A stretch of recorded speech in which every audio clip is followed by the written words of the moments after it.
नमस्कार दोस्तों, स्वागत है आपका हमारे YouTube channel one star news में। आज हम बात करेंगे देश दुनिया की तमाम बड़ी खबरों के बारे में। प्रधानमंत्री नरेंद्र मोदी आज पीएम जन मन योजना के तहत पीएम आवास योजना ग्रामीण के लिए 1 लाख लाभार्थियों को पहली किस्त जारी किए। प्रधानमंत्री जनजातीय आदिवासी न्याय महाअभियान के द्वारा विशेष रूप से कमजोर जनजातीय समूहों के लिए शुरू किया गया है। इसका लाभ देश के 18 राज्यों और केंद्र प्रशासित प्रदेशों में रहने वाले 75 आदिवासी समुदाय और आदिम जनजातियों को मिलेगा। इस योजना के तहत गरीब और पिछड़ों की बस्तियों को सुरक्षित आवास में बदलने के साथ उन्हें स्वच्छ पेयजल उपलब्ध कराया जाएगा। इसी के साथ शिक्षा, बिजली, सड़क, स्वास्थ्य, पोषण, दूरसंचार, कनेक्टिविटी और स्थायी आजीविका के अवसरों तक इन लोगों की पहुंच स्थापित की जाएगी।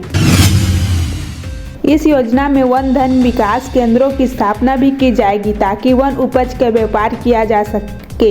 इसके साथ 1 लाख घरों के लिए ऑफ ग्रिड सौर ऊर्जा प्रणाली और सौर स्ट्रीट लाइट स्थापित करने भी इसमें शामिल हैं।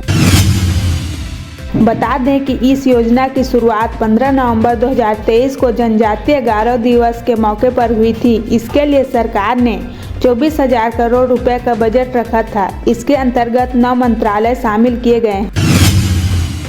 इसके साथ ही दोस्तों, कोरोना से एक नया अपडेट सामने आ रहा है, जिसमें भारत में बीते 24 घंटे में कोरोना वायरस संक्रमण के 272 नए मामले सामने आए हैं, जबकि उपचाराधीन मरीजों की संख्या कम होकर 2,990 पर आ गई है। स्वास्थ्य मंत्रालय के द्वारा दिए गए आंकड़ों के अनुसार 24 घंटे की अवधि में कोई मौत नहीं हुई है। पिछले साल 5 दिसंबर तक दैनिक मामलों की संख्या घटकर दोहरे अंक तक पहुंच गई थी, लेकिन ठंड और वायरस के नए उपस्वरूप JN1 के कारण मामलों में तेजी आई है। इसके साथ ही दोस्तों, अब छत्तीसगढ़ में भी आधार, पैन नंबर और बैंकों से जुड़े पंजीयन फर्जीवाड़ा को रोकने के लिए नई तकनीक लागू किया गया है। जी हां, NGDRS प्रणाली वर्तमान में देश के 14 राज्यों में लागू है। केंद्र सरकार के भूमि संसाधन विभाग के तहत इसका सॉफ्टवेयर NIC ने तैयार किया है। इस प्रणाली में सभी राज्यों का डेटा NIC के क्लाउड सर्वर में सुरक्षित रूप से संधारित होता है। आम लोगों के लिए इस सिस्टम में ID पासवर्ड की सुविधा है, जिसके माध्यम से वे ऑनलाइन भुगतान के साथ जमीनों के दस्तावेज की जांच कर सकते हैं। राज्य के सभी पंजीयन कार्यालयों में NGDRS सिस्टम लागू किए जाने की तैयारियां चल रही है। प्राप्त दिशा निर्देशों के अनुसार मार्च 2024 तक सभी कार्यालयों में इस प्रणाली के अचल संपत्तियों का पंजीयन किया जाएगा। 15 जनवरी से रायपुर में लागू किया गया इस परियोजना के अंतर्गत देश के 11 राज्यों में पंजीयन का कार्य जारी है।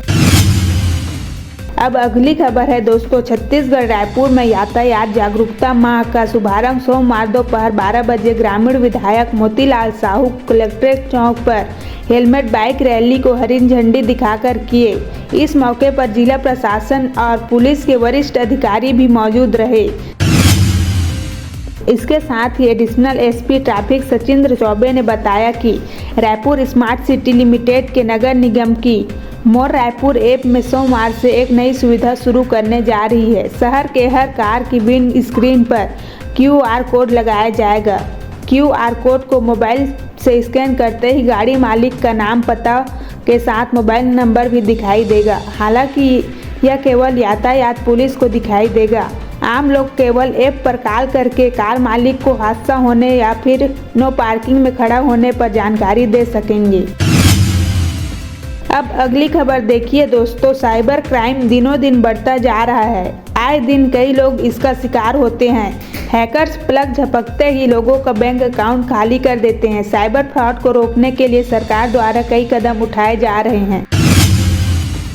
गृह मंत्रालय ने लोगों को राहत देने के लिए एक हेल्पलाइन नंबर जारी किया है। इस नंबर पर शिकायत करने के बाद आपको आपके साथ हुए फ्रॉड की जानकारी देनी होगी, जिसके बाद साइबर क्राइम सेल इस पर कार्रवाई करेगा। गृह मंत्रालय ने 1930 हेल्पलाइन नंबर जारी किया है। यह national cyber crime helpline number है। इस पर आपको अपना मोबाइल नंबर, नाम, मर्चेंट का नाम आदि जानकारी देनी होगी।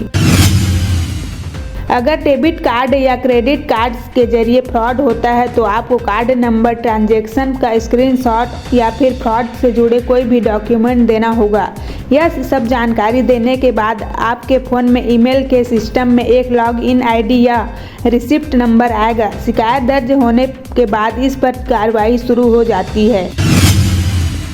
अब खबर है दोस्तों, पब्लिक प्राइवेट फंड में सुकन्या समृद्धि योजना अकाउंट को एक्टिव रखने के लिए मिनिमम बैलेंस मेंटेन करना अनिवार्य हो गया है।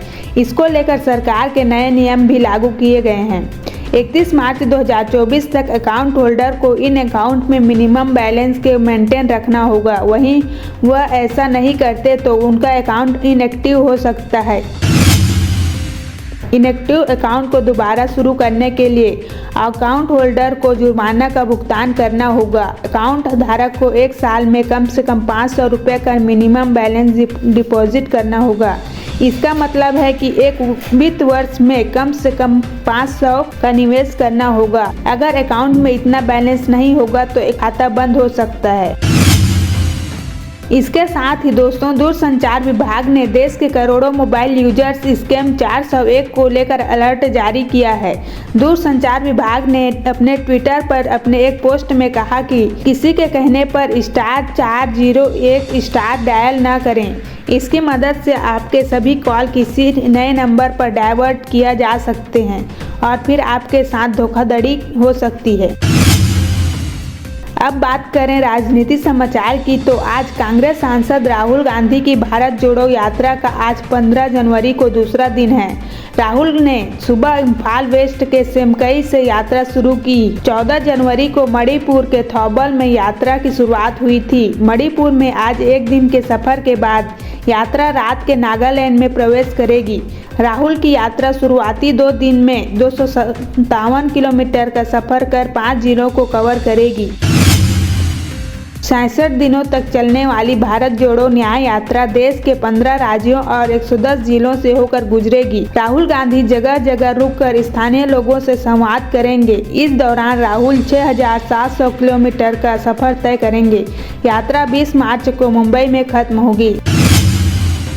इसके साथ ही दोस्तों, एक और खबर है, मराठा आंदोलन के नेता मनोज जरांगे ने 26 जनवरी से मुंबई में अनिश्चितकालीन अनशन पर बैठने का ऐलान किया है। जरांगे मराठा आरक्षण की मांग कर रहे हैं। इससे पहले जरांगे ने 25 अक्टूबर से अनशन किया था, जिसे उन्होंने 2 नवंबर को खत्म कर दिया था। उन्होंने मराठा आरक्षण लागू करने के लिए महाराष्ट्र सरकार को 2 जनवरी तक वक्त दिया था।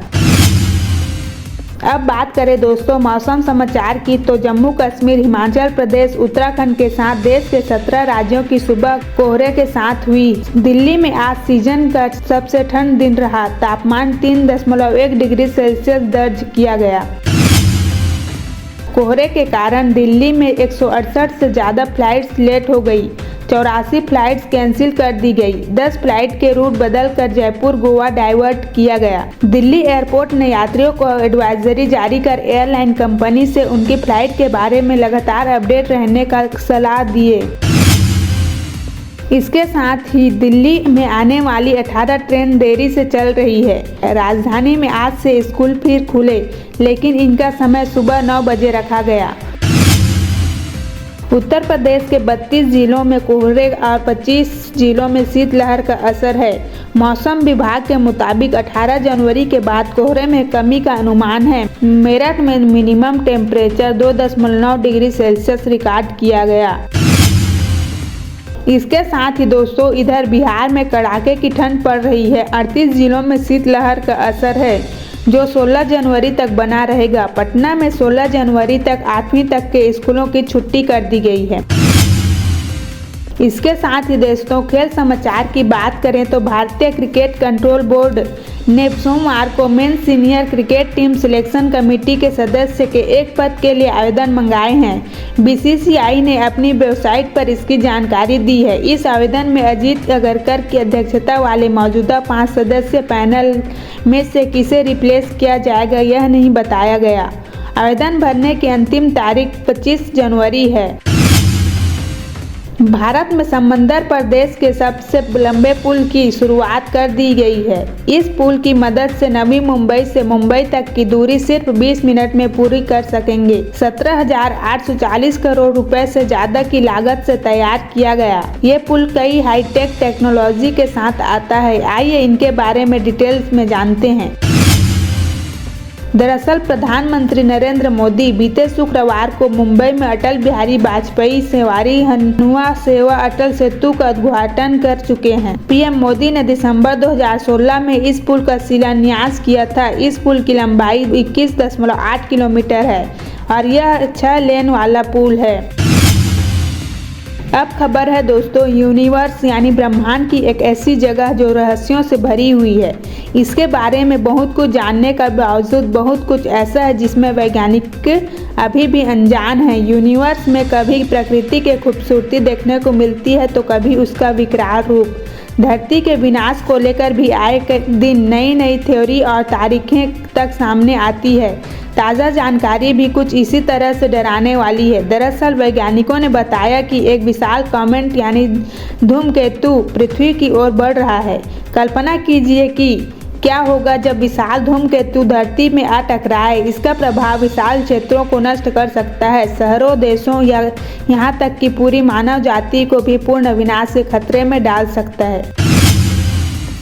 आप सभी को पता ही होगा दोस्तों, 22 जनवरी को अयोध्या में राम मंदिर की प्राण प्रतिष्ठा कार्यक्रम को लेकर पूरे देश में धूम मची हुई है। राम भक्ति का सुरूर पूरे देश में इस कदर छाया हुआ है कि सारा जहां ही राममयी हो गया है। वहीं एक वीडियो सोशल मीडिया पर तेजी से वायरल हो रहा है जिसमें एक जम्मू कश्मीर की लड़की ने राम भजन को पहाड़ी भाषा में गाया, जो सोशल मीडिया पर तेजी से वायरल हो रहा है।